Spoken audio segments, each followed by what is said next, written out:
Up on the bench today I have a Samsung. It's a plasma display. 5064 it looks like. And it's completely dead, apparently. It was doing the on-off bit before it died. So let's get the back off and see what's going on with this one.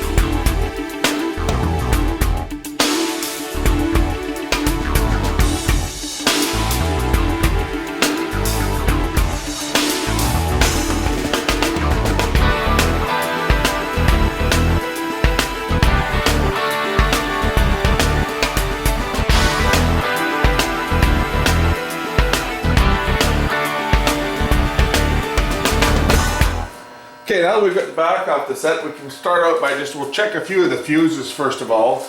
Make sure that we don't have a problem on either of our sustain boards right off the bat. So we'll just start by checking a few of the main fuses here. We've got continuity there, that's good. We'll check this one over here.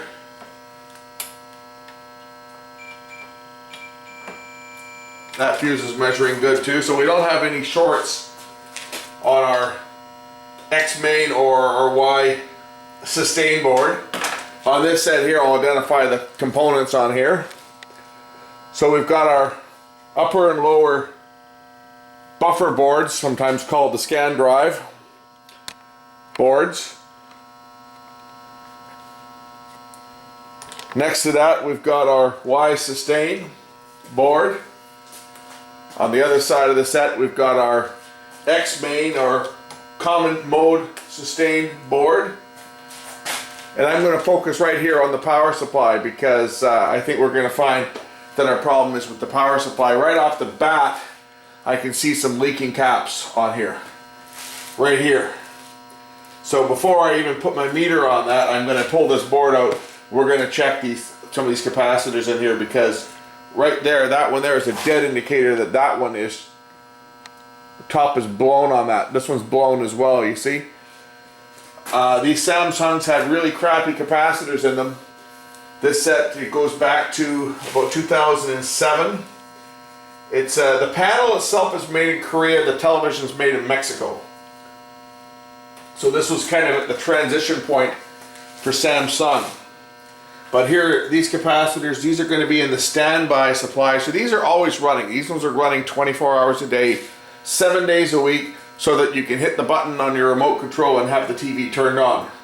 So generally the capacitors in the standby supply are the ones that are going to go before others. So let's get this board out and we'll swap out these caps and see whether that's the only problem with this set. And I'll make a guy very happy if it is, because this is a paid repair, so I can make somebody happy, make myself happy, keep another one of these units out of the landfill, and teach you guys a few things along the way. So let's get the board out and see whether that's all that's wrong with this. Now if you're like me, I don't really like working on really dusty, dirty TV, so I'm just going to blow some of the dust out of this thing.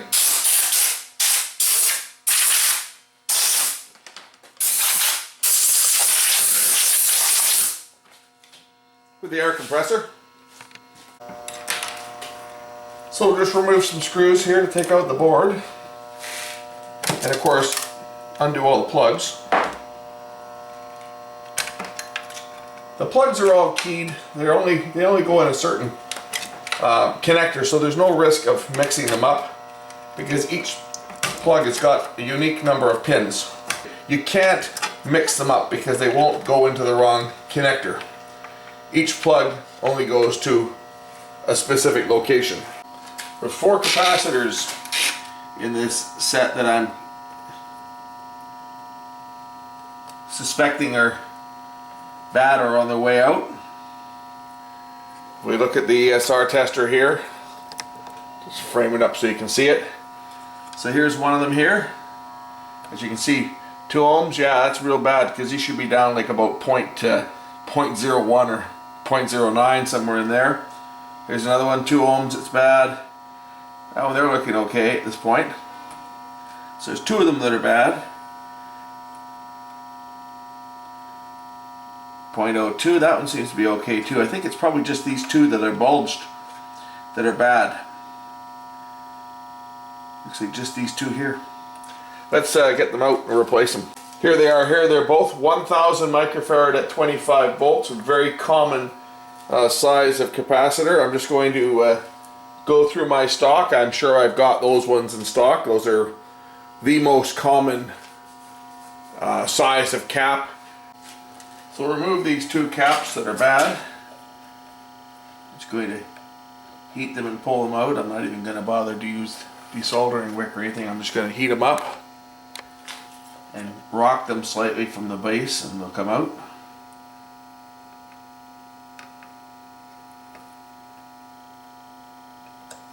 There's one.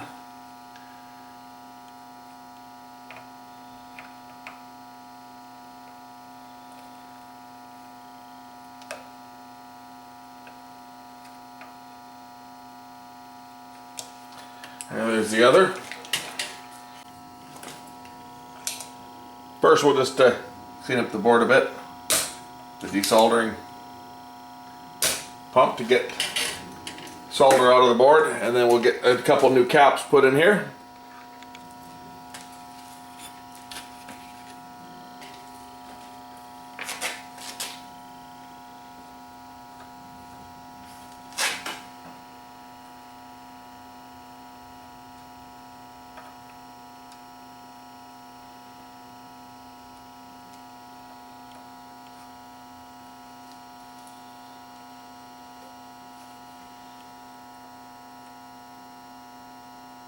Now if we look at the old caps that came out of the board, well, one of them was clearly, the top was bulging on this one, you can see it. The other one, the top's not really bulging on though, right? But one of them we could see was spilling its guts because the top was bulging. But here's the other one. See, the other one doesn't have that telltale sign of a bulging top that the other ones do. But if we put them on the ESR tester, we'll see that they're both bad. So this is the 1000 microfarad capacitor, 25 volts. Should be no worse than 0.08, so it should say 0.08 at the worst, and it's actually measuring 2.7 ohms, and the same with this one here. This one here is measuring 1.8, so both of these are bad, even though one of them doesn't look to be physically popped on the top like the other one did. They're both bad. They're both in the standby supply. I've just changed out both of them. We'll remount the board here and test the TV.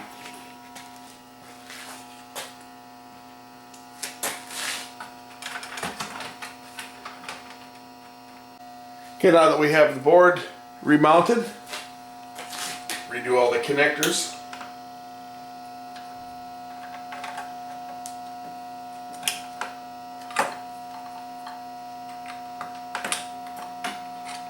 Again, each connector has a specific place that it goes to. You can't put the wrong connector in the wrong spot. Everything is keyed and there's a specific number of pins for each one. Now we've got all the connectors reconnected. It's time to test the television. Okay, I'm powering the setup. I had nothing. It just clicks on and off.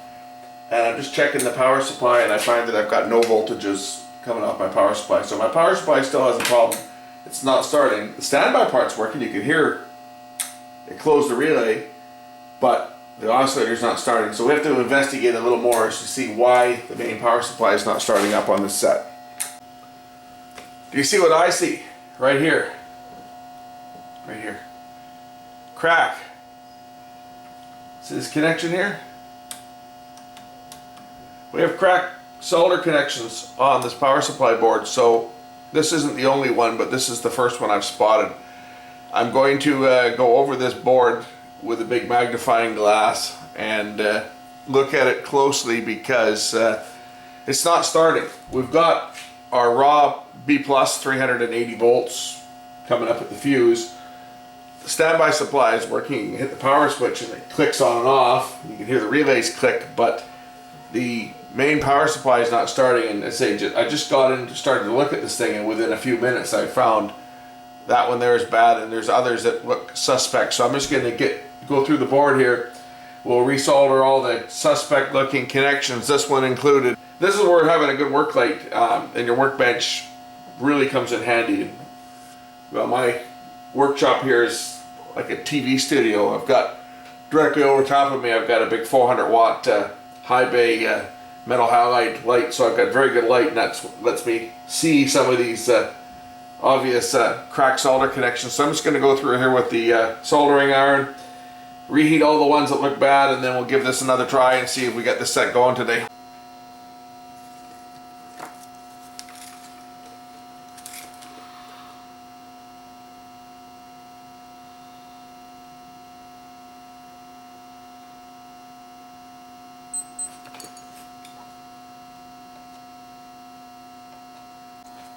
So the one that was the worst of them all was part number ZDX801. That's the one that was cracked all the way around. I've gone over the board and I've resoldered some of the other diodes along the back here. I'm going to do these ones next and just give the board a once over, and then we'll try it again. But the one that was really bad was this one here. That was cracked all the way around. That's the one I showed you before. And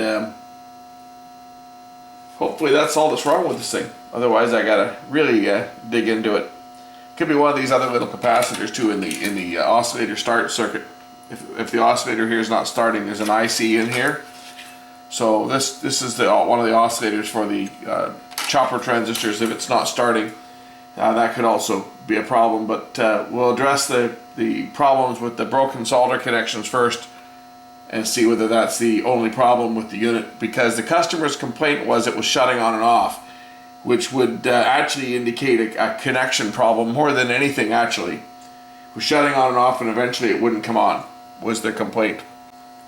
And the transistor here, QX801 and 802, these are the two switching transistors for this transformer over here, which is going to generate some of the voltages for the power supply. So there's a good chance that if this power supply is not running, the other ones aren't going to start either. So then we don't have our high voltage supply, because typically how these things operate is a standby supply will turn on one of the other power supplies that generates lower voltages.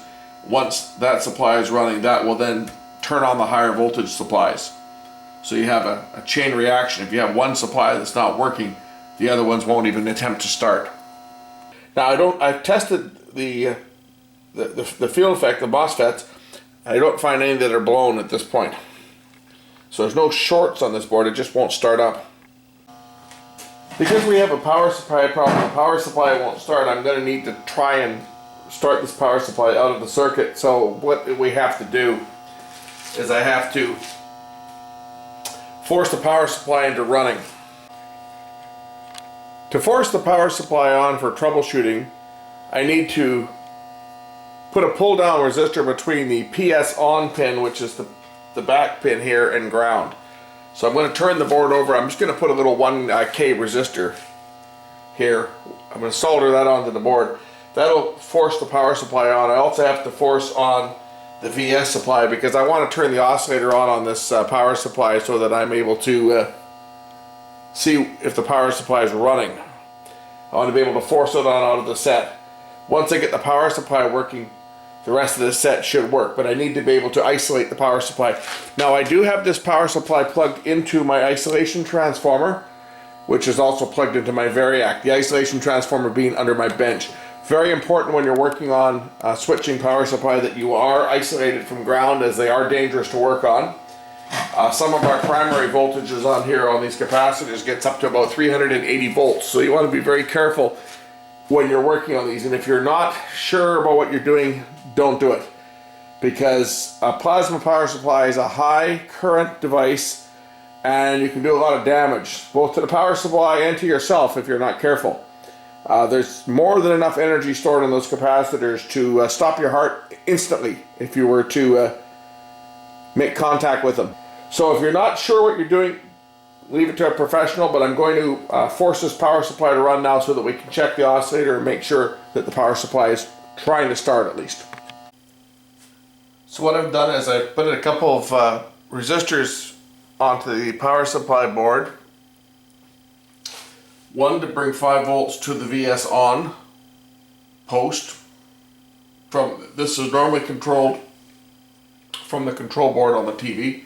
So I want to force the power supply on. So what I've done is I've connected a resistor from my PS on to ground, which will pull that pin low to turn the power supply on, and then another resistor from the standby 5 volts to the VS on, which should bring the main power supply online so that I can check for the oscillator and check for voltages.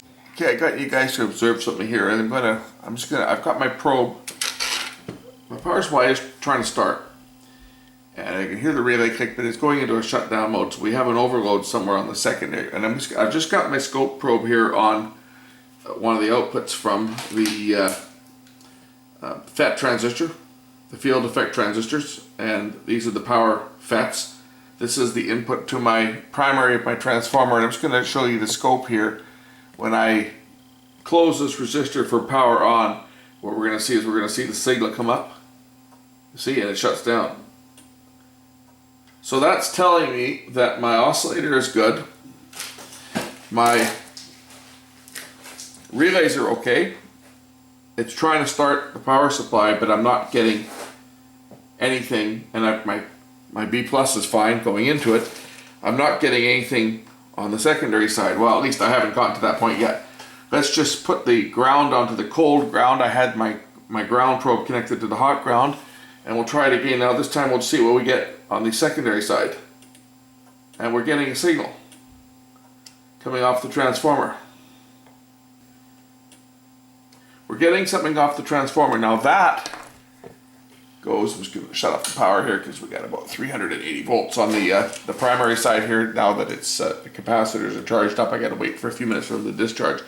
But that's coming off the secondary of the transformer here. So we know we've got power going through this transformer. From here it hits these rectifiers and then goes through to this capacitor here.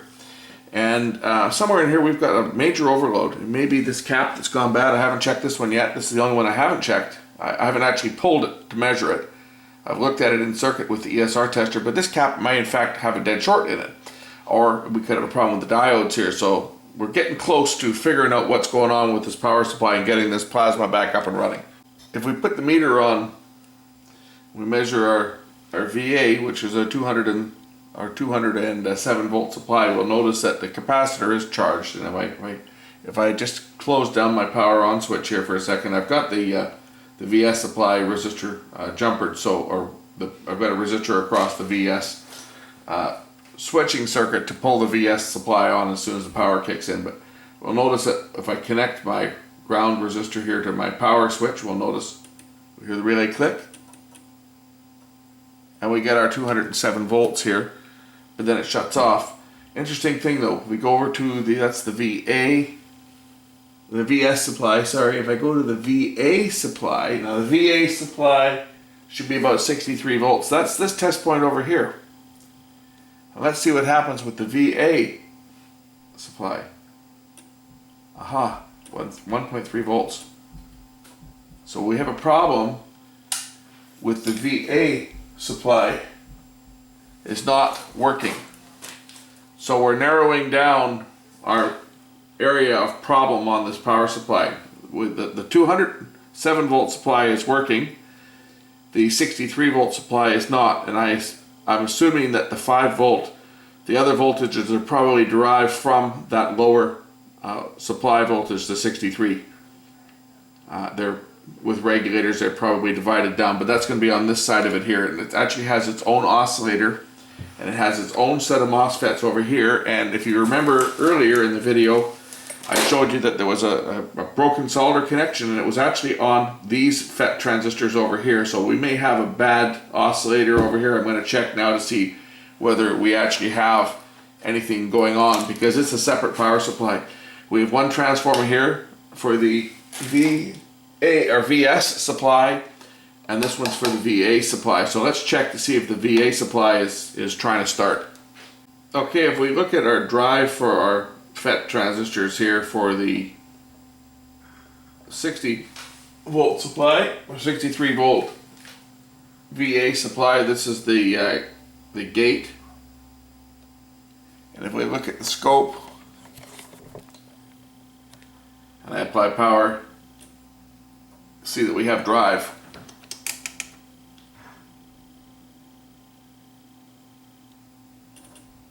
Okay, So we know we have drive there, but if I put my probe on the source,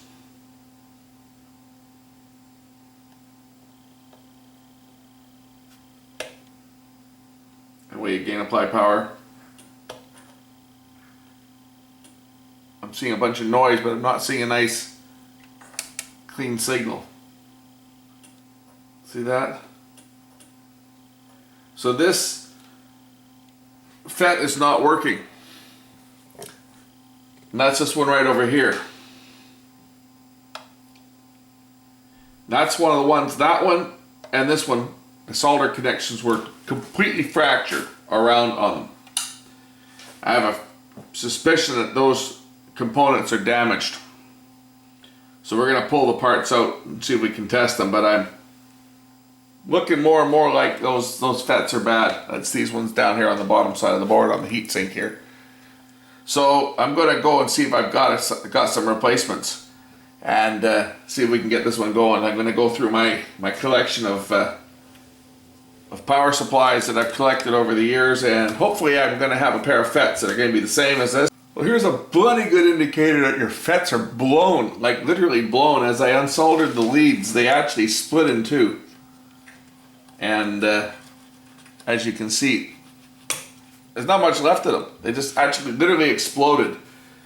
And all that was holding them together, they weren't shorted. You see, when I put the meter on them, they didn't test a short, which is good, because had they shorted, they probably would have done damage in other areas of the power supply, but they were just, they literally blew. And it would have been a bad connection that caused that. And when they failed in such a way that they didn't throw a back current into the drive circuit, and hopefully haven't taken anything else out, and we can just replace these parts.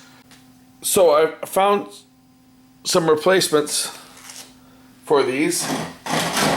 Part numbers on the originals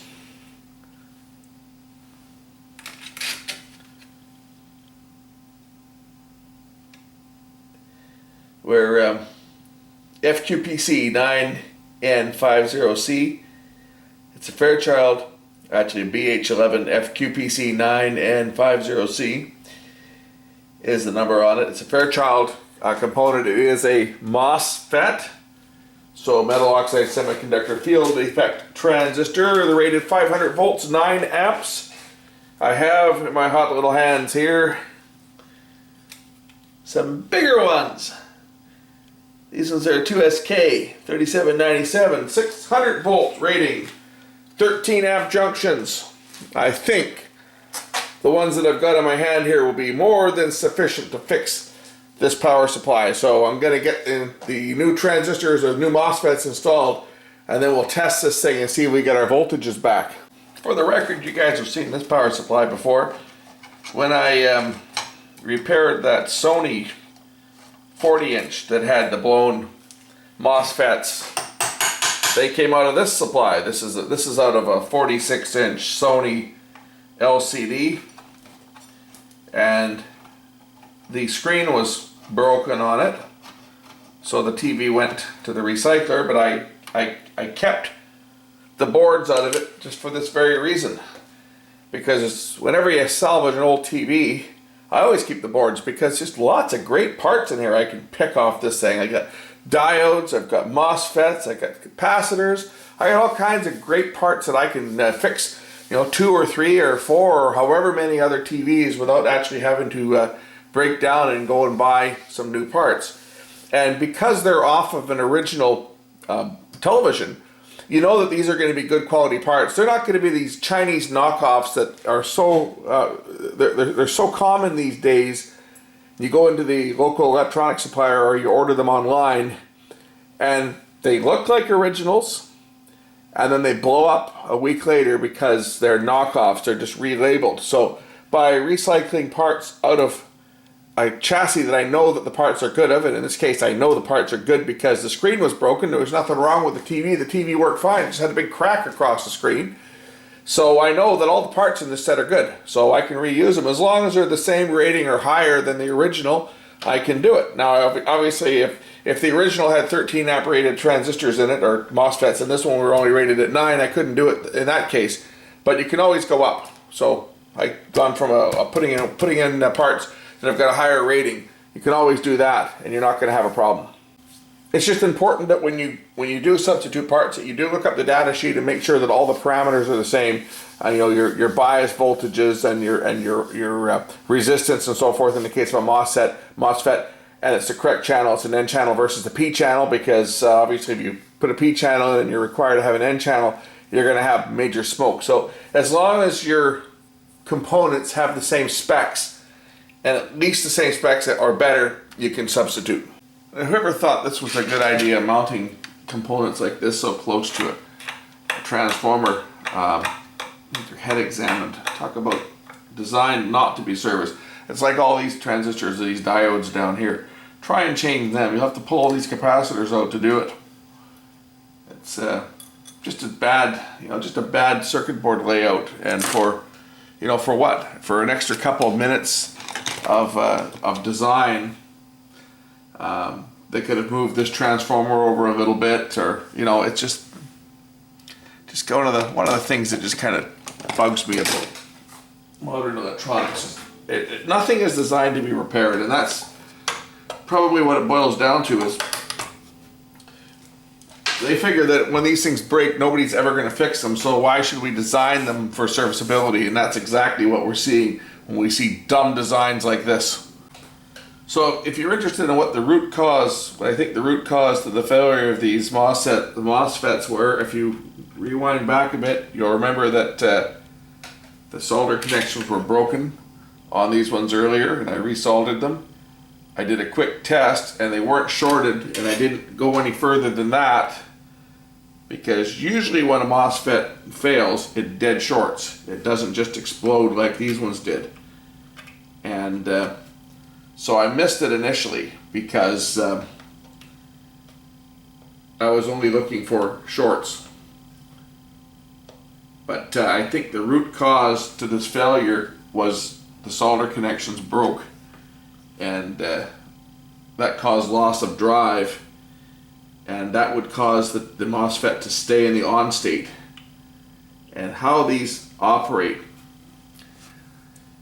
is they're switching back and forth. They're applying the full B plus across the transformer, and then one switch is on and the other switch is off.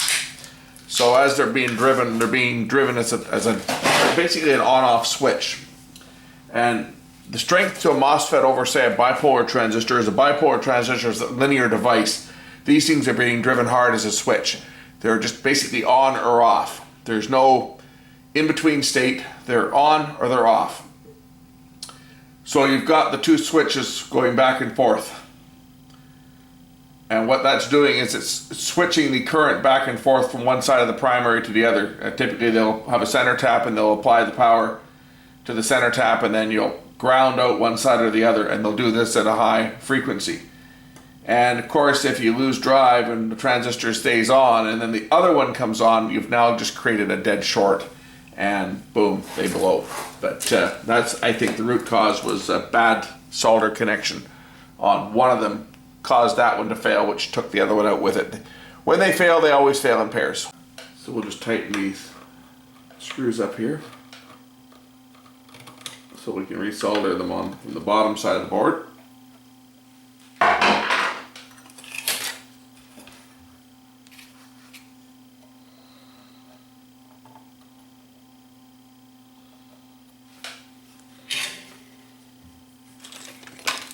Put some good quality high lead content 6040 solder from the 1980s that you can't buy anymore.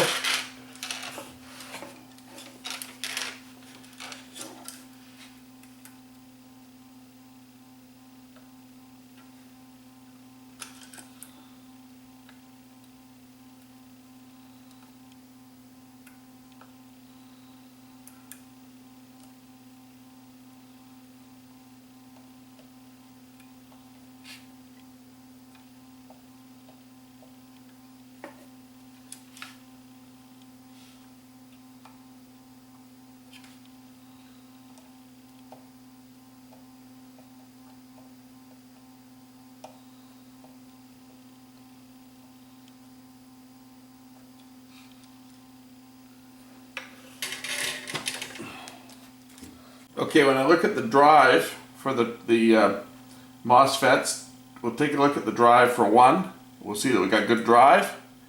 If I look at the drive for the other MOSFET, I don't. So we may have one of the drivers is also cooked. So I'm going to just check that out a bit. Obviously my output transistors are good now. I've got a good drive going into one, but the other transistor is not coming into conduction because I'm missing drive.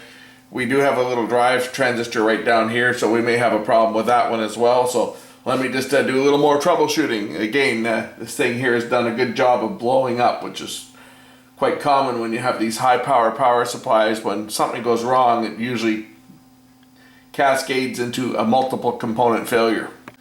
So here's our transistor or MOSFET that's not turning on. If we look down here, there's two resistors. They're 20 ohm resistors in parallel with each other. When I put my meter across it, I'm getting 9.85 k ohms. The other resistors on the other transistor, the other MOSFET, when I measure across them, I'm getting 10 ohms.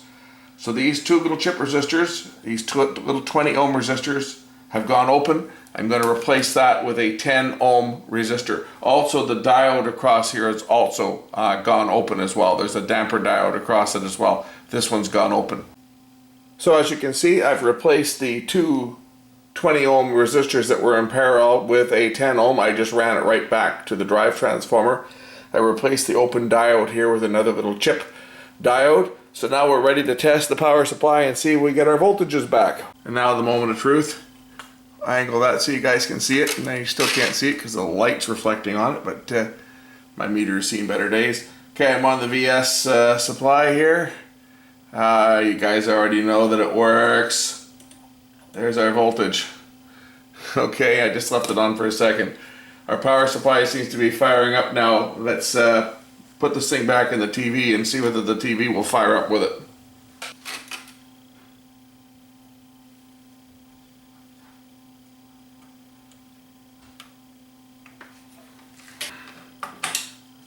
So we'll just fasten the power supply back in. I'll just redo all the connectors here. And the moment of truth. Let's turn this thing on and see if it works. That's a good sign. I just saw the panel fire up there. That's a very good sign. And we have a picture. This TV is now fixed. Let's recap what the problem with this set was, because there was several. The first and most obvious were those two capacitors there. CX819 and CX8, I think it's 818, right next to it, the two brown ones here. The top was bulging on one, and it was leaking electrolytic all over the board. There's the original ones. So they were gone. So that we replaced those. Didn't fix the problem. Start poking around in the power supply, find the two MOSFETs here are blown. Those two MOSFETs are right here. Those two, I believe, yeah, those are the two there that I had to replace. They are for the VA 63 volt supply. I replaced them with some salvage parts, only to find that I still didn't have sufficient drive because there was a 10 ohm resistor and a diode that was open on the drive signal for one of the two MOSFET transistors. We replaced the resistor and replaced the diode and the two MOSFETs and the two capacitors and resoldered a bunch of connections that were very suspect looking, and we now have a fixed Samsung 50-inch model number 8, what is it here? HPT5064, I believe. You see it at the beginning of the video. Anyway, that's it, it's fixed. It's got a beautiful picture. If they told me they didn't want this TV, I'd be collecting myself another plasma, because it's only a 720 set, but you know what? It looks absolutely stunning. Thanks for watching, and we'll catch you in the next video real soon. Bye for now.